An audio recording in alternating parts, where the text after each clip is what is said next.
In this video, I'll show you how you can make the flower symbol in Microsoft Word.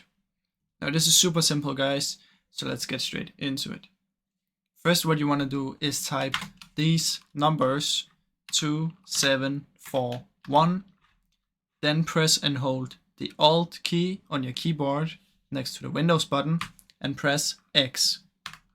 Now this will make the flower symbol, and what you can do is you can select it, and from up here you can change the color of it if you wanna, and you can also give it a background color.